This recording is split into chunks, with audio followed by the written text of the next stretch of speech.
Welcome to English Story 2 Day. Don't forget like and subscribe. My name is Emily, and I live in Manchester, England.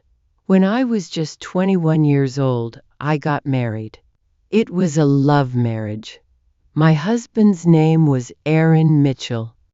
He was a calm and kind man. He never raised his voice, and he always seemed polite. But his mother, Mrs. Margaret Mitchell, didn't like me. From the very first day, she made it clear that I was not welcome in her home. I tried everything to make her happy. I was a very simple girl. I didn't expect much. I cleaned the house, cooked fresh meals, and respected everyone. I greeted her every morning with a smile and touched her feet as a sign of respect. I loved her like my own mother. But in return, I never received a smile, not even once. Her eyes were cold like winter, and her words were always sharp like glass. I had a soft and caring heart, but her home felt hard, like a place with no love. After 1 year of marriage, I got pregnant. I was overjoyed. My heart danced with happiness. I began to imagine my future with my child. I thought about his first words, his tiny fingers, his soft smile. Every night I would place my hand on my belly and talk to my baby. But in the 7th month, something went terribly wrong. One morning, I felt a sudden sharp pain in my stomach. I cried out in fear and pain. I screamed. My husband rushed me to the hospital. My hands were on my belly, and I prayed to God, "Please save my baby, please." After a while, the doctor came out. His face looked serious.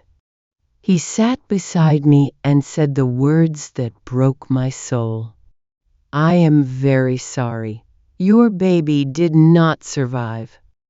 At that moment, time stopped for me.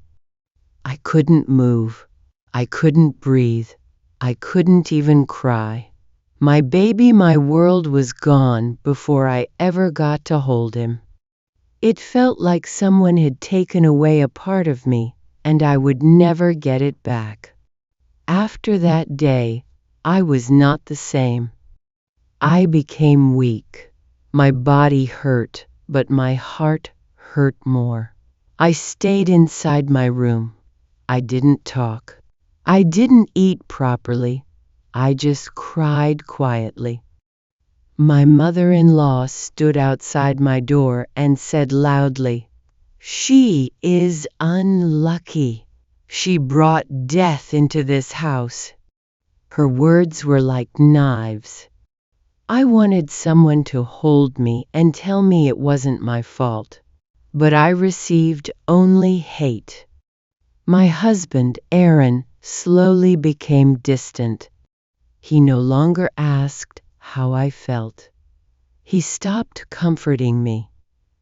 When I cried, he turned away. I was falling apart, and he didn't even notice. One day, he came into the room and said coldly, "Maybe you're just not meant to be a mother." That night, I cried like never before.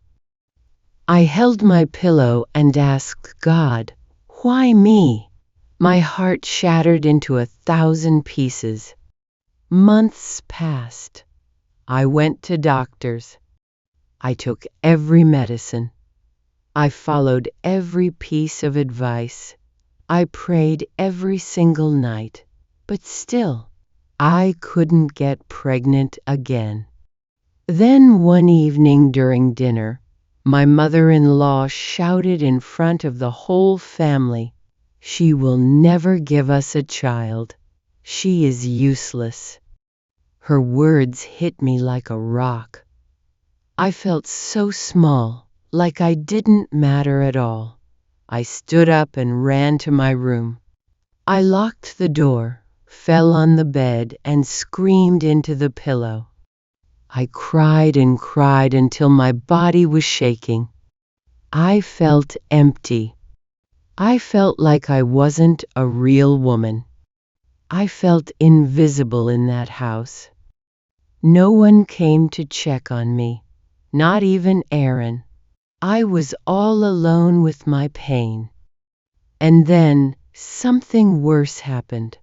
Something that destroyed my life completely. One day, my mother-in-law told Aaron, "She's meeting someone else. That's why she doesn't want a baby." It was a complete lie. But Aaron believed her. He looked at me with cold, hateful eyes and said, "I want a divorce. Leave this house tonight." I was frozen. My voice was gone. My heart stopped beating for a second. I slowly packed my things. My hands were shaking. I looked at the walls where I had once dreamed of building a family. And then I walked out of that house alone, like trash thrown away. I had nowhere to go, no family to help, no one to call. I rented a small room in a quiet street. To survive, I started working at a small gift shop. I wrapped presents for people who had happiness in their lives, while my heart was still in pieces. The world felt cold. I felt like a ghost walking through each day.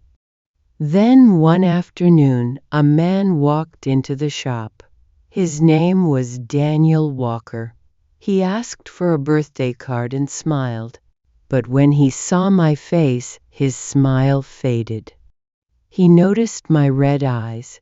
He gently asked, "Are you okay?" I tried to speak, but my tears came first. I shook my head. He didn't ask more.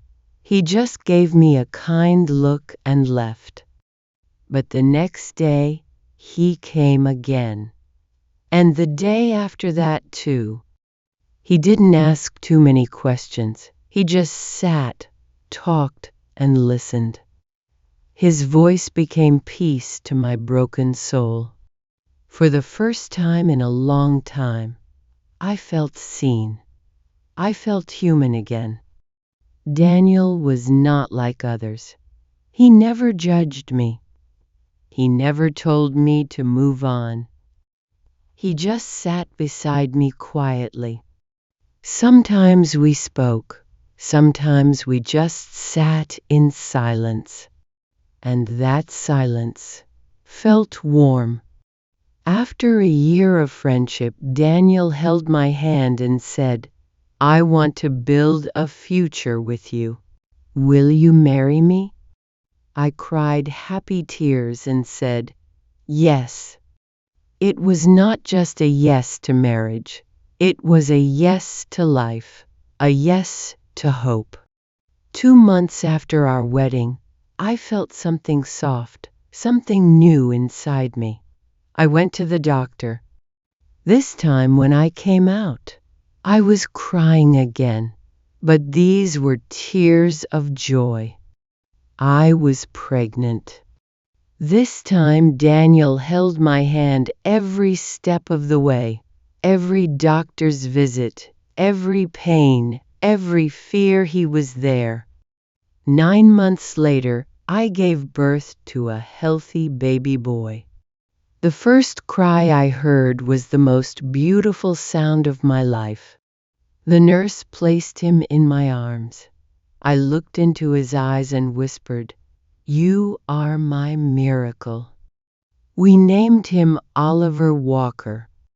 Years passed. Oliver grew fast. He was kind, smart, and loving just like Daniel. One day, his school called me for a meeting. I held Oliver's hand and walked into the principal's office. I froze. Sitting behind the desk was Aaron, my ex-husband. He looked at me, then at Oliver. His eyes were full of shock and regret. He stood up slowly and said, "Emily?" I nodded. He looked at Oliver again and asked, "Is he your son?" I pulled Oliver close and said, "Yes, he is my son." Aaron said nothing, but I saw his eyes fill with tears. Maybe he remembered everything. Maybe he understood what he had lost. But I was not that broken girl anymore. I had peace. I had my life. And Oliver smiled and said, "Nice to meet you, sir." Aaron's hands shook. The past was standing in front of him, but the present had already won. Now I live in Bristol. I run a small center for women who feel broken, just like I once did. Women who have lost babies. Women who are called barren. Women who are blamed and judged. I sit with them. I listen to them. I hold their hands and say, "You are not broken. You are not unlucky. You are strong. God has a plan for you." Sometimes pain comes before joy. People once called me cursed. They said I was useless. But today, I am a mother. I am a healer. I am a woman of strength. If this story touched your heart, please leave a comment. I read every word.